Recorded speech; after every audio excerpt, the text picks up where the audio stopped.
Hi everyone. So Universal Audio, to me, has been one of the big players in the studio world for years, known for their kind of audio interfaces, plugins, high-end outboard gear. But in the last few years, they've been making some pretty serious moves into the guitar world with their UA-FX series. I think the Edge maybe was one of those more prevalent players that had decided to go get rid of the amps, basically. So crazy. So they're bringing studio quality tones into this neat kind of pedal format, essentially, and we'll go into what this pedal is in a second. When they announced the Knuckles 92, a dual rectifier style pedal in a box, I was kind of curious to see if they could actually capture the sound and feel, which is more important to me sometimes, of one of the most iconic high gain amps that exist. The Knuckles 92 dropped last year in October 2024, for those people watching in the future. Please tell me the lottery numbers. And it sells for around $550 Canadian, which you convert that yourself in US. It's Universal Audio's take on the Mesa Boogie Dual Rectifier, an amp that shaped for me, the sound of the 90s and the 2000s kind of rock and metal stuff, which is stuff that I fucking love.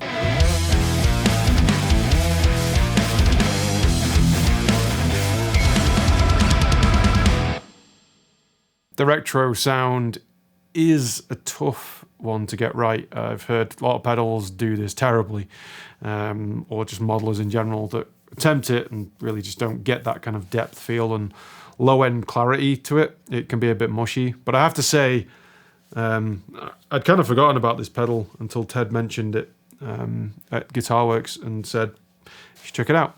But I have to say this absolutely blew me away, to be honest. Nailed it with this pedal. So I'm running this into my DAW, or into Pro Tools, straight into the effects loop return of my amp as well. Both kind of were incredible to listen to. So I'm going to have a playthrough again for you guys. The sound is massive, full, reactive to what I put into it. It can do that heavy kind of driven high gain stuff with ultimate kind of amazing clarity, as well as really good clean sounds as well, which we'll go into. It's got all that kind of sag, punch and harmonic depth that you'd expect from a rectifier, but it feels incredibly close to playing the real thing to me.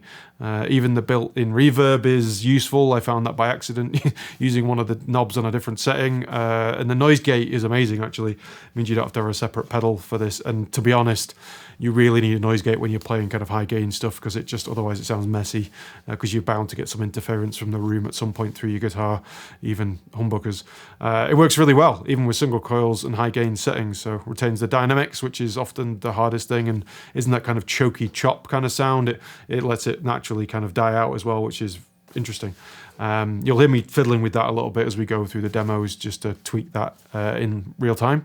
The pedal essentially has 3 channels: clean, vintage and modern, just like the rectifier. You access that here on this side. You can have presets here, which are incredible. On, off, obviously you can have, that's quite simple there. The presets sound amazing, actually, right out of the box. It's just a bit of a fiddle going through the amp because it automatically turns the cab sim on. It would have been nice, I'd have to go, if you could have it so the presets went around that a little bit, but you can modify it so you remove the IR if you are using it with an amplifier straight through the, in the effects loop, essentially.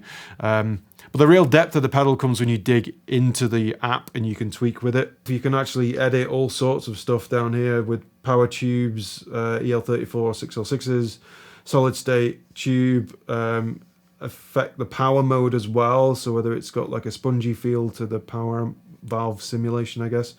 All sorts of stuff on here. So lots of cool things to tweak. There.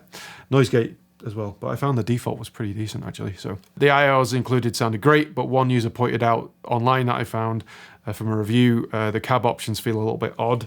I did find that I preferred some and not others, and there's 6 of them I think you can dial in here, or you can turn them off. The standard US and UK V30s are pretty good. The White 75 tended to work a bit better with some of the really high gain stuff, but in terms of the mix, you've got a few options to play with. So I would love to see UA allow external IR loading, but realistically they probably won't do that because they've got other pedals that the OX pedal will be affected in terms of sales. So, but this is different one altogether. So the inclusion of a built-in tube screamer boost is another really smart move. Actually, a lot of pedals are starting to adapt into this one. I was looking at the Friedman IRJ recently, and that had one built in, and you can actually tweak the settings on it. You can use it to push the gain channels harder, or even as a standalone distortion on the clean channel. Someone described this as a blues driver on steroids, and I can see why. It does add some nice overtones there, just turning this knob about. It's got that extra saturation and cut that works well for shaping kind of recto tones. Personally, I prefer it as a bit of a boost when I get to really high gains to crank through, rather than kind of edging up the cleans, but it's up to you, whatever you want to do there. So now we're going to play through some tones with the clean, right through to the heavy stuff with a single coil, and also the humbucker as well. Hey, sorry to interrupt this video, just a quick message from your sponsor, me. If you like extra guitar tips, gear reviews and interviews with top players, builders, sign up for my free Fret Success Insider newsletter. The link is in the description. Back to the video. So here we go. Let's start with kind of a clean sound here. We'll do it with the cab sim off initially, and then...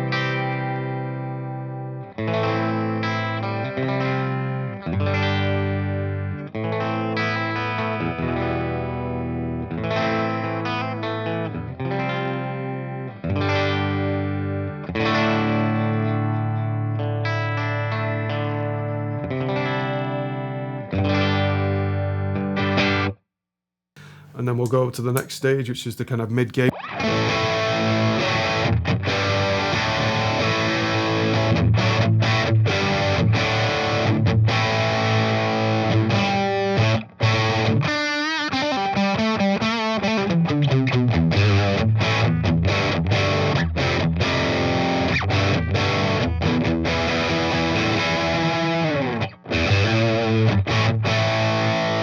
Crank the gain a bit.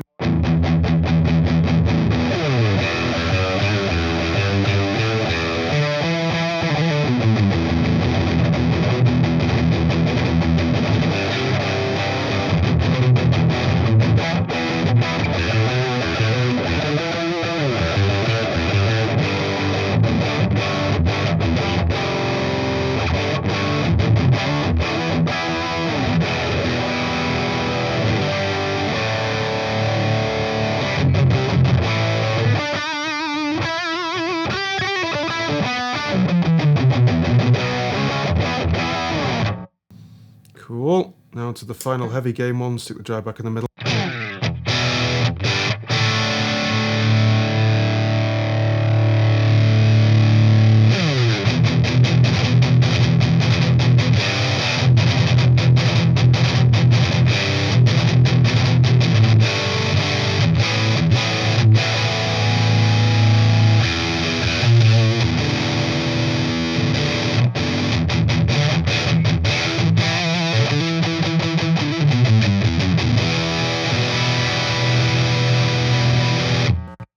Now onto some of the cab sim stuff. Let's go to the preset mode.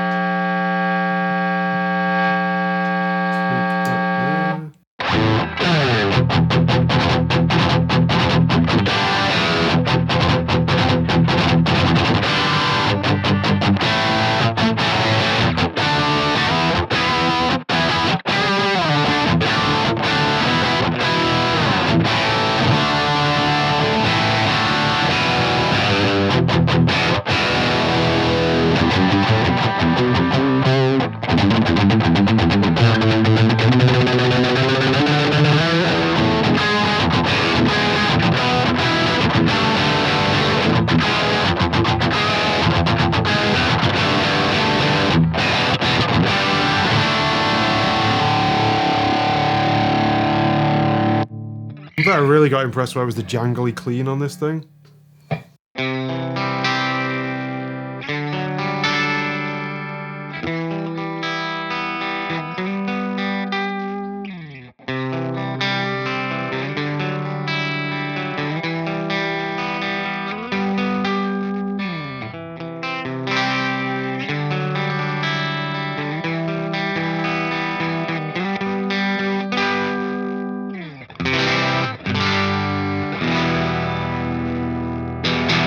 Take the cab out of that one just so you can hear what it sounds like.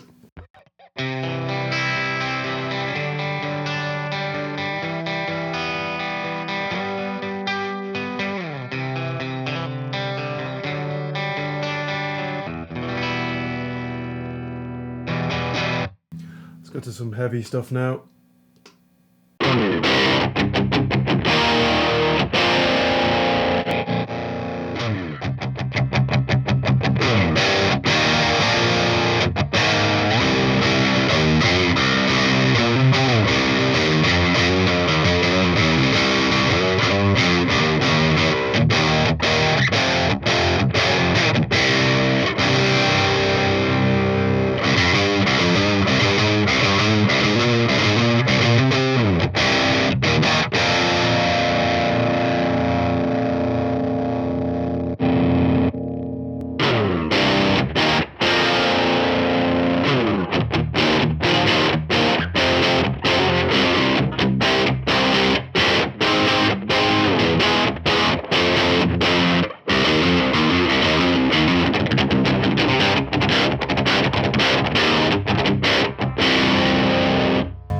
Here's that crazy thrashy stuff, which is interesting.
Now, while the pedal itself blew me away, there were a few things that I didn't quite love for me, but others might not be bothered by this. It's just with the intended use.